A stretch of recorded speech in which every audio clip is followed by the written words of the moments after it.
Suara sumbang corona haruskah dipenjara? Dulu YouTuber ini diidentikan dengan konten-konten yang receh, yang ringan dan yang lucu.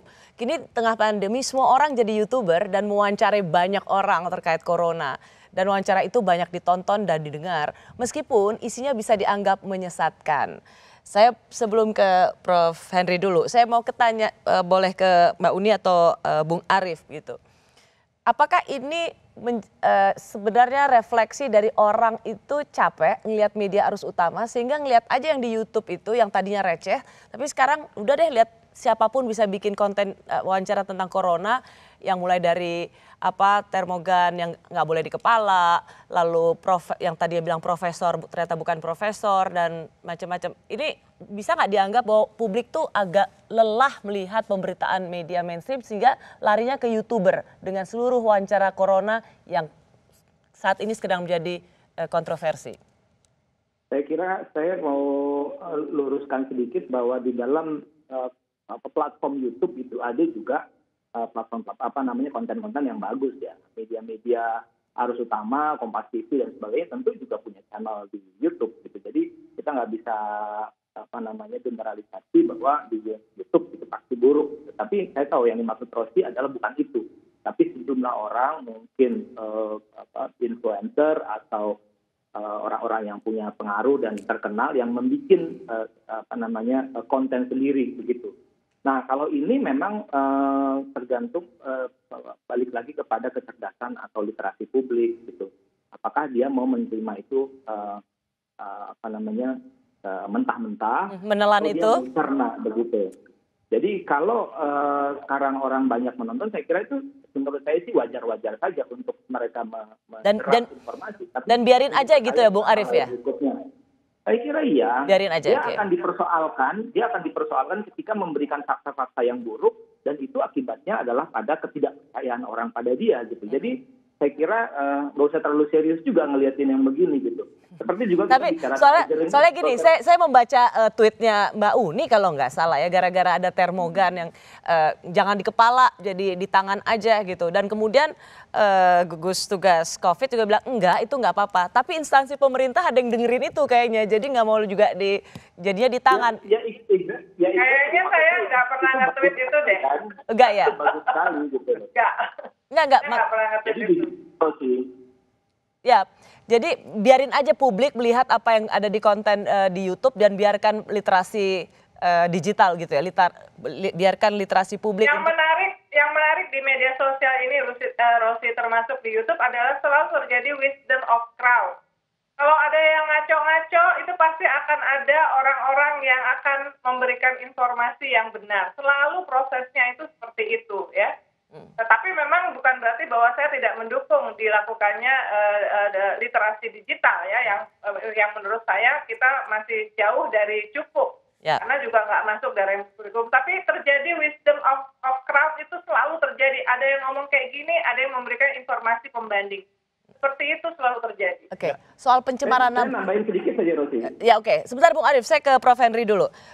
Soal pencemaran nama baik yang sering juga diinikan oleh ITE. Inikah juga menurut Anda nggak ada ITE aja, ada ITE aja orang masih seberani seperti sekarang, apalagi nggak ada ITE? Ya itu bisa kita mengatakan demikian ya. Tapi sebenarnya pencemaran nama baik itu tidak ada, tadi saya mengatakan pencemaran nama baik itu tidak ada hubungannya dengan kebebasan berpendapat. Anda mau berpendapat seburuk apapun, kalau dia adalah persoalan mendukung, setuju, tidak suka, itu menyakitkan seperti apapun, kalau itu adalah bagian dari evaluasi, penilaian, itu hak. Ya tapi kan faktanya, kan realitasnya itu dipakai. Yang dilarang oleh Undang-Undang ITE itu adalah kalau dia mendistribusikan atau mentransmisikan untuk diketahui oleh publik, oleh orang umum, isinya adalah menuduhkan sesuatu hal pada seseorang. Dan tuduhan itu salah, tuduhan itu ngawur. Dan itu sengaja dari awal, itu yang dilarang. Nah kalau diperbolehkan, kalau ini dihilangkan pasal itu, berarti kita boleh nuduh semua orang dong. Boleh memfitnah semua orang, karena yang Undang-Undang ITE itu jelas kok. Di pasal 27 ayat 3, sekarang penjelasannya, coba dibuka penjelasannya. Itu mengacu pada delik pencemaran nama baik dan delik fitnah. Artinya tidak lagi yang namanya tadi ada istilah misalnya kayak anjing. Tidak masuk di Undang-Undang ITE. Walaupun saya misalnya menyebutkan orang Anda seperti binatang. Itu tidak bisa masuk di Undang-Undang ITE pasal 27 ayat 3, tapi masuknya di KUHP di KUHP di 315 namanya penghinaan ringan. Undang-Undang ITE firm hanya 2 pasal KUHP yang masuk di situ di pasal 27 ayat 3 itu, yaitu yang memfitnah sama yang mencemarkan nama baik. Apa itu mencemarkan nama baik? Menuduh. Jadi yang nggak boleh adalah menuduh seseorang yang tuduhannya adalah ngawur tanpa ada data atau fakta. Kalau tuduhannya benar, mengungkap fakta, truth and absolute defense of liable cases, itu boleh. Persis, itu kan idealnya, Prof. Tapi saat ini yang selama ini dipakai, pasal itu kan selalu digunakan untuk menjerat orang-orang yang dianggap berbeda pandangannya. Padahal kan kalau tadi yang Prof katakan, itu jelas membedakan antara kritik dengan fitnah. Ini tugas wartawan dan media. Kalau ada kesalahan penerapan, siapa hakimnya, siapa jaksanya, siapa penyidiknya, polisinya, itu ungkap ke publik. Supaya ada track recordnya jelas. Jangan selalu kalau salah dikit undang-undangnya yang diserang. Oke. Jangan seperti itu. Saya ke Bung Zek dulu. Ke Baraskrim misalnya mengatakan bahwa informasi sesat dan bikin onar di medsos akan kita proses tegas. Apakah ini sejalan dengan apa yang Anda katakan tadi bahwa ini memang harus ditertibkan, Bung Zek? Ya, seperti yang saya sampaikan bahwa Undang-Undang Dasar kita pasal 28 itu sudah menjelaskan kebebasan berpendapat, tetapi kita ingat bahwa di ayat C itu juga ada bahwa kebebasan itu juga dibatasi dengan undang-undang dan juga moral, agama, dan juga ketertiban umum. Jadi kami merasa bahwa ketertiban itu penting sekali gitu ya, tetapi apakah kemudian harus pidana? Saya rasakan tidak. Kita butuh untuk melakukan eksplorasi, jangan kemudian lari ke pidana. Kami pernah bertemu dengan kawan-kawan dari kepolisian, kami termasuk yang sepakat dengan pengusulan adanya ruang mediasi gitu ya, dan adanya tenaga mediator di kantor-kantor kepolisian, sehingga kalau ada sengketa informasi semacam ini, undang-undang itu digunakan di tahap paling akhir, ketika misalnya solusi-solusi lain sudah tidak ketemu. Ya, Demikian. Baik, sebelum saya ke Prof. Henry untuk penutup, saya mau ke Mbak Uni sama Bung Arief gitu. Ya, beberapa kasus juga terjadi di Amerika Serikat misalnya, bukan orang biasa, dia dianggap tokoh atau dia dianggap host begitu. Contohnya adalah Michelle Obama yang selalu diserang terkait dengan fisiknya.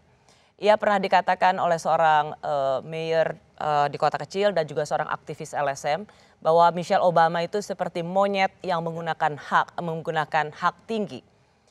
Tidak ada hukuman bagi dia, tetapi 2 orang ini karena tekanan publik diberhentikan.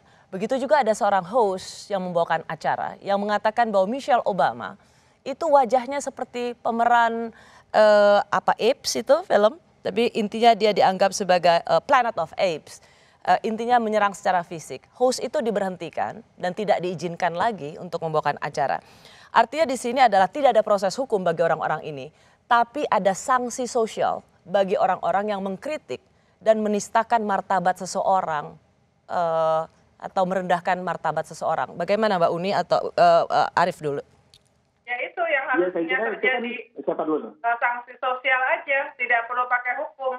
Karena kalau menyangkut host tadi kan itu menyangkut kredibilitas dari lembaga penyiaran di mana dia bekerja ya. Tadi Arief juga sudah mengatakan kalau misalnya ada selebriti, public figure, bahkan termasuk pejabat pemerintah menyampaikan hal yang salah, tidak benar, ya itu yang kena adalah kredibilitasnya dia, sanksi sosial, ketidakpercayaan publik. Tidak perlu kemudian serta-merta diseret ke soal hukum pidana. Ya, dia harus membayar sanksinya dengan meninggalkan jabatannya. Kadang-kadang lebih mahal kalau selebriti, jadi nggak dipakai buat brand, ya kan? Brand juga nggak mau pakai influencer yang ngaco-ngaco. Kan? Betul. Ya. Nah, itu lebih terkenal lagi ke kehidupan ekonominya. Oke, Bung Arief. Ya saya kira kan etik ya, jadi itu wilayah etik. Kalau wilayah etik ya diselesaikan secara etik, tadi udah ada sanksi sosial dan sebagainya gitu.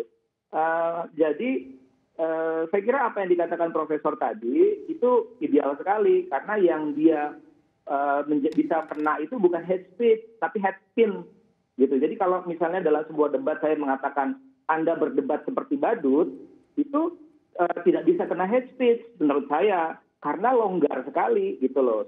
Yang bersangkutan bisa merasa itu sebagai ujaran kebencian. Tapi buat si badut ya itu senang-senang aja gitu karena ada yang disamakan dengan dia gitu. Jadi longgar sekali, dan kalau longgar itu bisa dipakai untuk macam-macam gitu. Untuk motif-motif tersembunyi di balik itu gitu. Nah, kita nggak tahu juga dalam kasus ini apakah ada motif-motif lain gitu. Tapi kalau dia head spin itu dipelintir.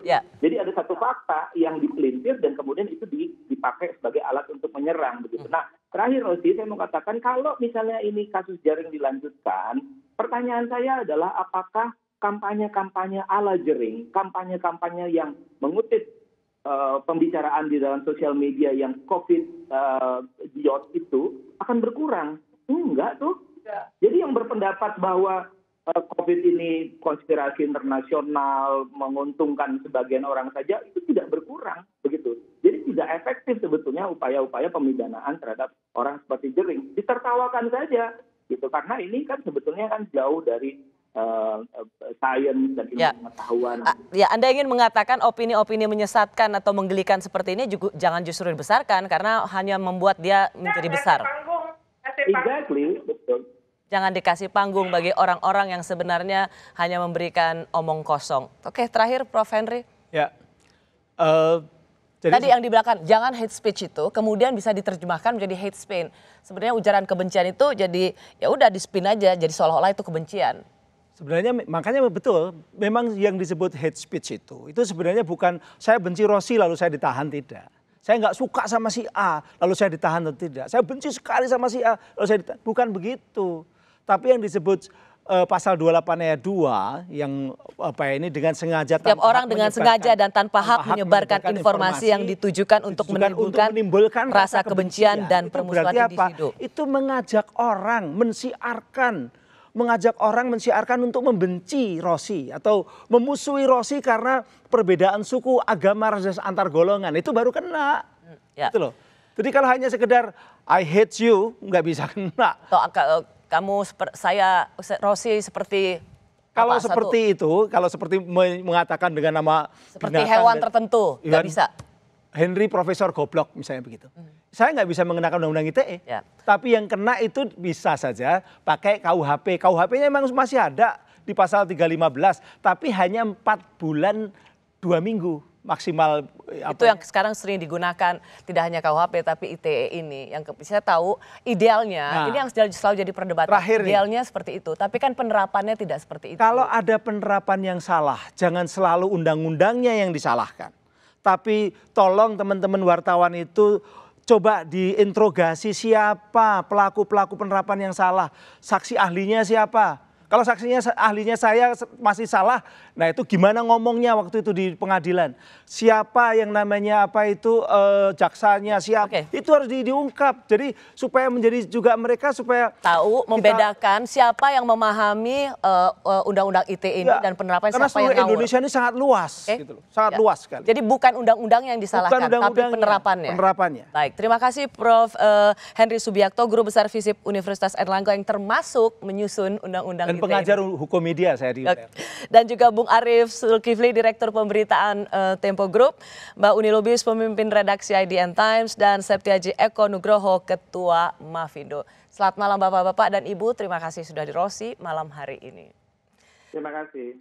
Saat ini virus corona adalah ancaman nyata. Media punya peran penting memberitakan corona dengan fakta dan data.